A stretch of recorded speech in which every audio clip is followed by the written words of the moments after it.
Hey YouTube, welcome back to Russ's Rad Reviews. Today we're coming at you guys with a reunion video, an official reunion video. We're celebrating basically 2 years of the channel being in existence. And we've gone through some stuff. Sort of a split between Cupcake and I. But we're gonna be doing a classic vinyl review video with you guys. And you guys can see it on the title. We're doing Destroyer Resurrected, the Walmart exclusive. Alright, so now that I've bored you guys with that introduction, let's move on over into the history of the album. Alright, what's going on, you guys? So this is kind of the casual section of the whole review. We're going to be talking about the album history here for Destroyers Resurrected. It's going to be mostly about the 2012 release because it's literally the same album. The first version of the Walmart exclusive was released on, I think it was Black Friday of 2019. The actual official release date for the original album was August 21st, 2012. And it's funny because I actually remember that album being released because that was right when I was starting to get into Kiss. And I'm like, wait a second. Because they had Tommy and Eric had the old makeup on, like had Ace's and Peter's makeup on. And I'm like, something's different, but they're the same guys. But yeah, they're not. I learned that real quick, so. Alright, so Destroyer Resurrected is the 1976 album, remixed from the original multi-track tapes, or the master tapes, by the album's original producer, Bob Ezrin. He had done some work with Alice Cooper and some other really big bands prior to working with Kiss. A couple of his most, I guess, famous albums besides Destroyer were Alice Cooper's 1975 album, Welcome to My Nightmare, which was a theatrical concept album. So right off the bat, you guys can hear that the drums and bass guitars are louder, they're more brought to the front. There's different effects in the vocals and little differences on every one of the songs. For instance, the end of Shout It Out Loud, there's a loud shout at the end. I think they go, shout it! The album does have a little bit more of that modern sound, which is super, super cool. By Ezrin actually going back to the master tapes and stuff, he was able to kind of keep the vibe of the album alive, but take the songs and just make them better. We already mentioned that Detroit Rock City has the more sound effects and the more modern sound effects. The car crash at the end actually sounds like a huge car wreck and not just banging two pans together like bang bang. Do You Love Me has bigger drums. Beth has the acoustics in it. And God of Thunder has the kids where you can actually hear what they're saying instead of Yeah, so that's the history for Destroyer Resurrected. I hope you guys enjoy the rest of the video. We'll also have the link to the Spotify albums for this in the description, as well as links to purchase the albums for yourself in the description. We are affiliated with Amazon, so there's your disclaimer, but you guys should buy these albums so we can keep making really good videos for you guys. So we'll see you in the review. What was that? Alright, so now that we've talked about the history of the album, what we'll do for, I guess, a comparison was we'll compare the 2014 version that was printed on 180 gram vinyl that we talked about in the first video and the Walmart exclusive Resurrected. The big difference, I think, that we want to show you is the label and obviously the color, but the Resurrected cover has the band in their Alive 1 costumes and a much more quote-unquote violent background of the scenery of the city burning down, whereas the original Destroyer cover has a crumbling thing of stones and a little bit of the city and it looks like clouds, vape cloud or something. I think the Resurrected cover is way cooler personally, but they're both very iconic and they're both done by the same artist too, which is, I think it's Ken Kelly.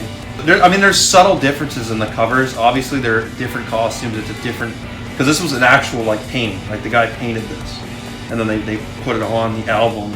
I would definitely say this one's better. Mm-hmm. The colors on this are nice, having the cool blue sky in the background, but this white, orange to red perfectly matches Destroyer and then Kiss the logo, because it's the same exact color scheme going up. You know what I mean? Mm-hmm. This just looks more, for lack of a better term, explosive, and it looks way cooler. Really destructive. But I do have to say, now that you bring that up, if you look at the band here on this one, your main focus isn't the band. It's everything going on in the background. Where this one, the way that they did the color scheme, it's the costumes and the band. Right. But I like them both. Yeah, I don't really mind. I mean, you want to talk about the background because the backgrounds are almost the exact same. I think they are the same. Which I don't know how I feel about that, because this has the blue sky, right? When it kind of shouldn't in relation to the cover, right? I think the covers are both great. I think for Resurrected, I mean, it fits. it fits that they use this cover.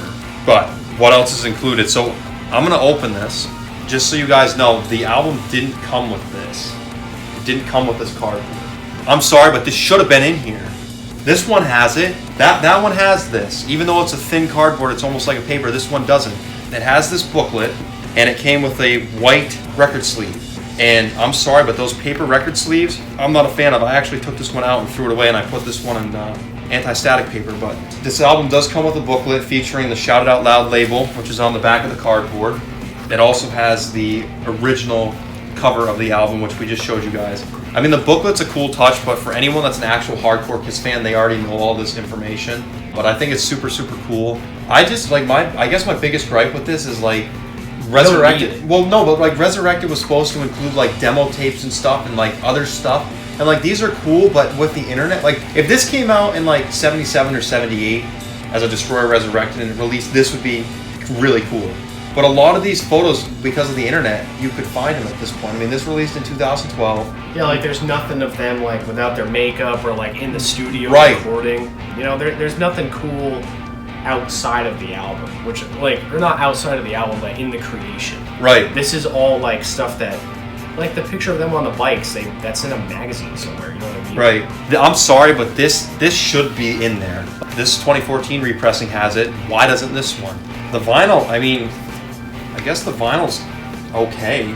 It's definitely not as orange as they show on the thing. But when the light hits it, it definitely changes. First off, I mean, you're going to notice that the actual label, like, it's dull, it's faded, it's the Bogart label, but it looks like the colors are gone, and they're not even lined up, like, the way that they're stuck down. This one on the back is bad. Yeah, bad. It's bubbling and stuff, like... it's not even lined up with the center of the record. Right. And even the color of the labels on both sides are different. Oh. And the thing is Walmart released a second version of this album without the price on it, and it's a different color orange. So there's technically two sets of these floating around. There's not much to say. I mean, it's a colored vinyl. The actual vinyl, the quality of the vinyl is pretty good. I do have to give them that. I don't think it's 180 gram, but it is pretty good. I guess for me, if this album had included this with the booklet and the the colored vinyl, it'd be like the packaging would be like a 7.5 or an 8 out of 10. But I think because it kind of misses having like that's got to be in there. Like, I'm sorry, but any Destroyer album that needs to be in there. I'll give it like a 7. I understand that it was Walmart and maybe they couldn't control the quality and stuff, but it's just Resurrected on colored vinyl. Like, I don't know. What do you think? I'll go with like a 6.5. Yeah. It's fine. I mean, the cover is 6 of those points. You know what I mean? Yeah. The rest just isn't remarkable. It's not bad. Like, this is cool, but I mean, any Kiss fan knows everything that's in there. Right. The whole album is just like, okay, but like, why? Who's the audience for this? Who's the audience for this? Yeah, because it's new. Right. But then it's also there's not anything new outside of the mix. Right. I mean, I guess that you could argue that they have Sweet Pain in there with Ace's original solo, but like the CD version has Sweet Pain, Rock and Roll Party, and the original one with Dick Wagner's solo on it. And this doesn't. This has 9 songs on it. This album sounds great. Let me get that it sounds really good, so don't think that I'm crapping all over it, but who's it marketed for? It's the hardcore Kiss fan because Gene and Paul want money. Resurrected should have been demos or like interview, like it should have been a fan-based album, whereas the 2014 repressing should have been the 2 LP set. That's what I think, or it should have been the Resurrected, the songs were just remastered and released. Mm-hmm. So I guess we'll talk about the thick scale here. I mean, it's pretty thick. I mean, it's better than medium. Yeah, it's like a 3.5. Yeah, I'd go with a 3.5. That's not that bad. I don't think it's 180 gram vinyl, that's for sure. It's not as thick as that one. I mean, the songs on this album, I like them. I really like them. I don't think there's anything wrong with the song. No, there's so many things that they fixed on it. Detroit Rock City, they fixed that lyric instead of doing 95.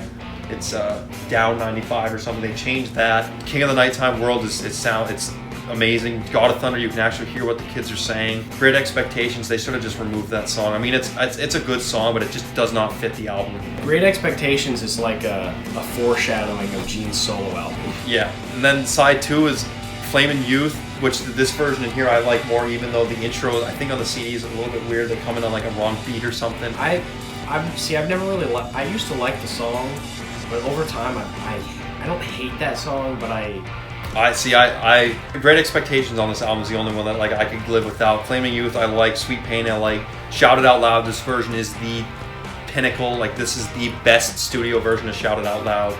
Beth, this is the best version of Beth with the acoustic track. I actually wish that they put more acoustic guitar in it because that song is just that song is so iconic. And then Do You Love Me it's there. I always love When You Love Me. I mean, there's a lot of subtle changes, but for the average listener, they're not going to notice. Oh, definitely not. The only thing I would say they might notice, because I mean, I definitely noticed that, is the drums definitely sound a little different. The drums are more forward. Like it's more of like a pop instead of a poop. You know what I mean? Yeah. It's like and the bass is a little more in your face too. All the instruments are kind of brought to the front now. But I think that's good. Yeah, it no. works. But I'm going to be honest with you, this version and the 2014 reissue, I mean, you notice the difference, but it's like, okay. For this one, honestly, I'd give it a 9 out of 10 for songs. I really, really like the remixes that they did. I just wish, and this is really nitpicking this album, like we're being really critical of this album. Oh yeah, like we don't deserve any of the stuff, like any of the demos or anything like that. It just would have been cool. Well, no, but then again, no, we do. Yeah. We do, because they don't do anything like that. We're the ones that are the reason that they're still doing this crap because we keep buying them. If we just said, no, we want better stuff, they would give us better stuff, hopefully. I like this album. I really do. I like the songs on it. We're being really critical of it, but this is a good album. The stuff that they did for edits and stuff, it's really good. I mean, I love all the edits and the different sound. I don't know if that really changes my feelings on it, though, because it's almost like two sides of the same coin. You know what I mean? There's a difference, but for me, it's the same coin. You know what I'm saying? Right. So I'll probably go with like an 8.5, just because that audio quality and the mixing is so good. Mm-hmm. But in terms of like the songwriting and all that stuff, it doesn't change. Yeah, nothing changed. Yeah. I think the 9. I mean, it's like 0.5 points, but I think an 8.5. Yeah, it's probably where I'm more comfortable being. The CD. If we were talking about the CD version, where they kind of included the other, the remastered version of the other Sweet Pain, like that. That's kind of something too, where that wasn't here. The songs are good, but honestly, if you don't know any difference between the two albums, it doesn't matter which one you get. I don't know if you got anything else to say. I'm good with that. I guess we'll just go into how it holds up over time. And I think, just like I said in the original one, I mean, they remade the album, so it's good enough to stand up for over time. It's just a remix, so it's like with one added solo, which, and this is just a personal thing, I do like the A solo more. Yeah, me too. But like the song is more complete. Right, yeah, because that solo's going when it fades out and all that stuff. It just sounds, and the bending is more Ace. You know what I mean? But this album kind of has to stand on its own as being a re-release or like a remix. Right. And we're grading based off of this album, not this one, because this one would be completely different. Right. But I mean, we'd be considering that as like the original. Right. So like, but that album's springboard. But since this has, even as subtle as they are, differences, this has to be like its own thing. I'm gonna go with a 6.5. Yeah, I was gonna say a 6 or a 6.5. It does sound different. It has a couple differences, so you have to kind of consider it not as the original. But like, what's the cost? Like this one, according to the actual sticker price, is $22.99. This one's $22.97. They're the same price, and you guys saw what came with the packaging. This came with a little included booklet. Didn't come with this. It didn't come with that anti-static mat that I put in it. It came with the album, this, and a white inlet or a white sleeve, whereas this one came with it was a thin cardboard sleeve for the vinyl. It was just a regular vinyl, but pick your poison. If you're a hardcore Kiss fan, it's worth picking up. Otherwise, just flip a coin and decide which one you want. Exactly. I have it because I like the difference. I notice the difference because I'm an audiophile and I'm a dork that way, whatever.